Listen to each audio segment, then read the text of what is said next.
Hi, this is Nick, and I've got drawn up the syllabus for Python scripting for GIS. I'm going to talk through a lot of the items in the syllabus just to give a little bit more context, background, or detail to help you get through this class successfully. And, in terms of getting a good grade, learning what you need to make that useful in the rest of the GIS work that you're doing. And also, I guess, just going forward, one of the benefits of learning to program in Python is being able to apply that to all of the other projects you've got going on now or that you will be starting up soon. So let's see, kind of right here, all the details about this course registration number, the departments it's in. Of course, this is an online course, and I encourage you to make use of the virtual desktops that AUM provides. I've forwarded all your names to Bill to take care of those so that you can have access if you don't already have it. Um, but also, you will have access to a physical space, the Geospatial Research Lab, that room 310 TW. My name is Nick Cuba. I'm a new assistant professor of GIS here at AUM. I'm going to be holding office hours Tuesdays and Thursdays, 11 to 1. Normally my office is this 209A in Goodwin. Um, but the office hours this fall, I'll be holding those over Zoom. So I'm going to set up a Zoom account for AUM. I have an old one, but I'll get this new one, and I'll send the link to Blackboard, and those will just recur. And so I'll plan to be around a laptop for those 4 hours every week if you have any questions. Um, but if you have any questions at any time, it might actually be easier to just email me those. And if they have to do with code, send the code that you're having trouble with, as well as kind of a rundown, a typed out rundown of what you're trying to do, what kind of errors you're encountering, and if necessary, maybe more for the spatial data, screenshots of the problem. So Python is actually, it's a course I've taught in person before that also taught a little bit online. I think compared to other subject matters, it's one that can be taught very well online, just because of the nature of the issues and the problems that students encounter. They sometimes I'm easier able to fix those just communicating digitally. We'll see some course prereqs here. The required text. This is an important item. Be relying on a free open source online textbook called Think Python from Alan Downey. So it's a free online resource. So you can access that as a PDF or just HTML. I think you can pay to have a physical copy, um, which is something you might be interested in. This is a general kind of introduction to programming through Python book, kind of the subtitle here, How to Think Like a Computer Scientist. It will be kind of the text we're referring to in detail during roughly the first half of this course.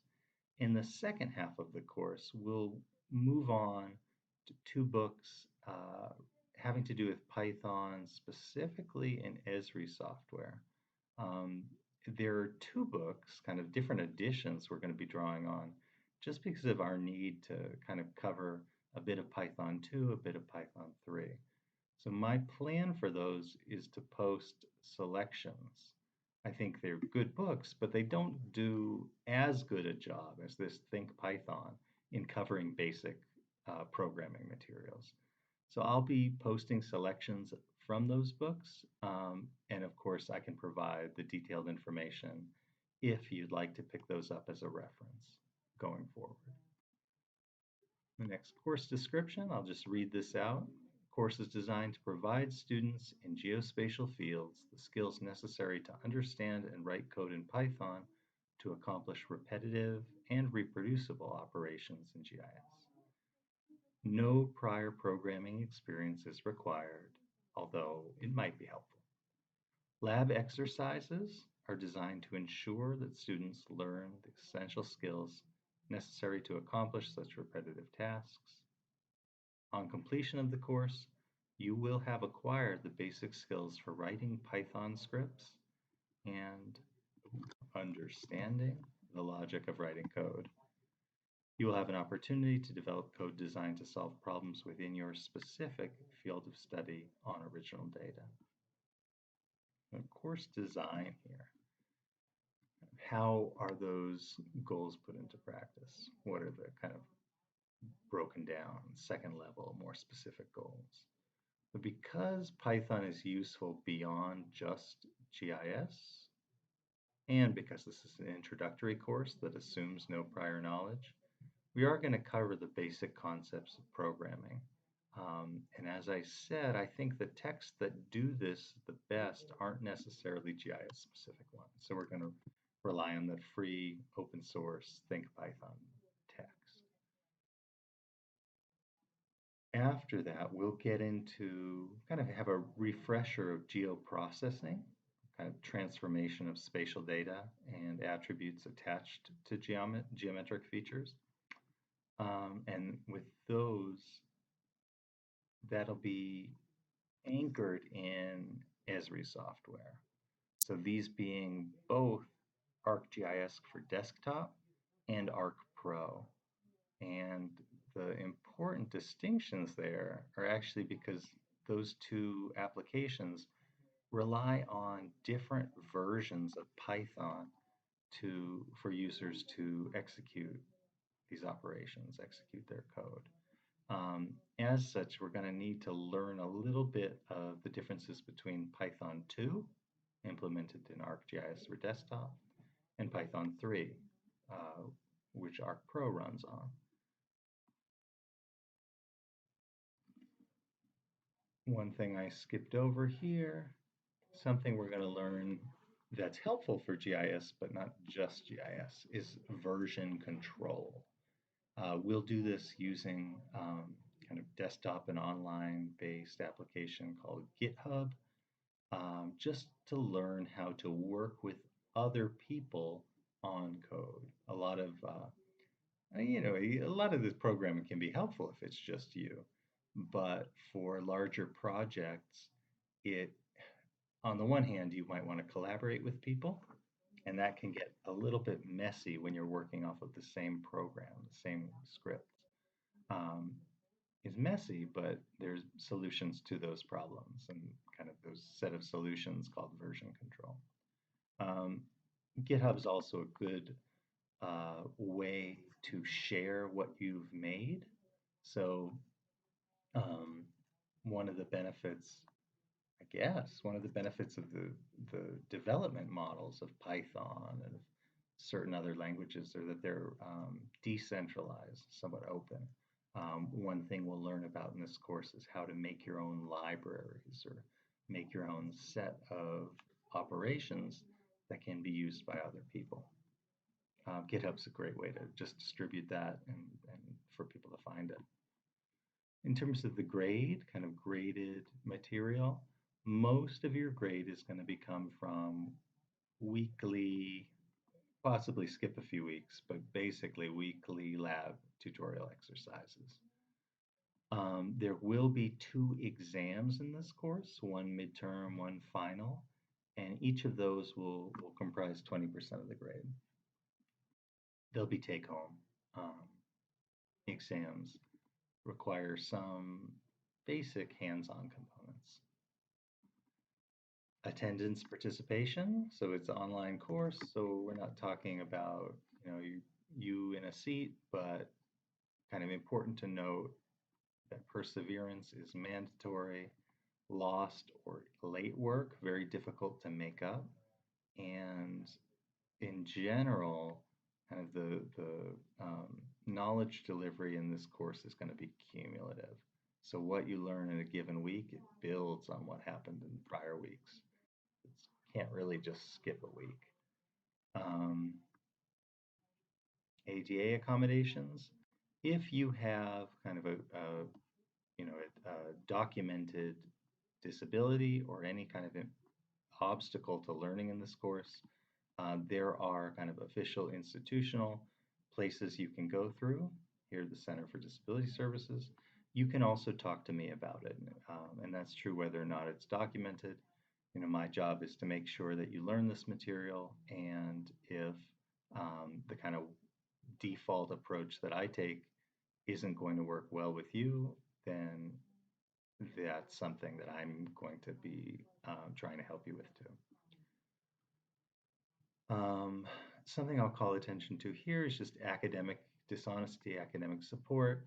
But this is kind of boilerplate, typical language taken from other syllabuses about don't plagiarize, don't use unreferenced or uncredited materials from others.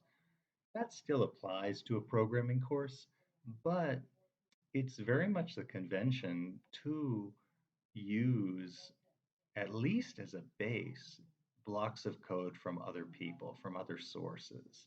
Um, in fact, no one is really expected to write every line of code that their script really calls on. Some functions would be built in Python, for example, or other libraries that can be easily installed. I think the important thing to note here is unreferenced or uncredited.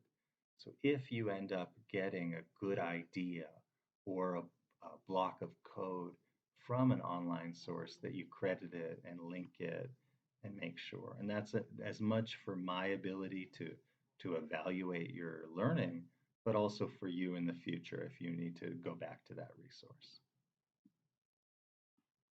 How to do well, some tips. For the lab exercises, which will end up coming out, I'm going to aim for Wednesdays every week. And I think that's going to be work. It might get disrupted by holidays, but plan for Wednesdays being lab distribution day. My advice is to spend time on those pretty frequently. So don't wait until like Tuesday night to do it, because you can encounter minor, trivial issues that I can help you work through, but that's going to take a little bit of time just for us to communicate. Um, and so the earlier you spot those snags, those challenges, the earlier we can talk and you can get through it. So even if you're going to spend the same amount of time working on something, I think it's just a better idea to break up that amount of time over a few days, or at least try to get it done earlier in the week. And then again, kind of repeating from earlier, keep up with the coursework, because new material builds on what came before. So if you get caught up or fall behind, really, that can be something that doesn't just kind of go away. It can end up impacting you for maybe longer than we'd think.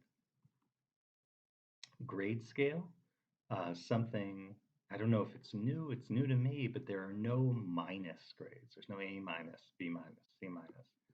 There are B and C pluses, and I've kind of put out the number scale there, just so you know, just trying to make that aware, make you aware of that. Let's see, email, Blackboard. Blackboard will be the main kind of backbone of this course, the way that material is communicated. But just to be safe, don't rely on kind of within Blackboard communication mechanisms to be super timely. So for example, I can check my email on my phone, but Blackboard is not something I'd be logging into there. It's not something I'm going to ignore, but again, just to be safe if something's important. Here's just a breakdown of how students' course grade is going to be determined, some important dates to remember, and then here, schedule of topics. So there are 14 listed here. I think that's the number of weeks in the semester, and more or less you can map each one of these topics onto a week. So as I said, we'll begin kind of in general Python, learning about the language, basic concepts such as variables, expressions, and statements. on to more complex concepts such as functions, conditional execution, and a little bit of version control, just getting introduced to that in terms of take a look at someone else's code and see how that goes. These kind of the corresponding chapters in the Think Python book. Get into recursion loops, different data types, lists, tuples, and dictionaries, working with files, here generally being text and string data, and finally finishing up with classes and modules, so further ways to customize your scripts to handle the types of inputs, generate the types of outputs that you'd want. And in this topic, effectively week 6 of the course, the midterm exam will be distributed. You'll have a few days to work on that. After that, roughly the second half of the course, maybe a little bit before, we'll get into GIS applications in particular.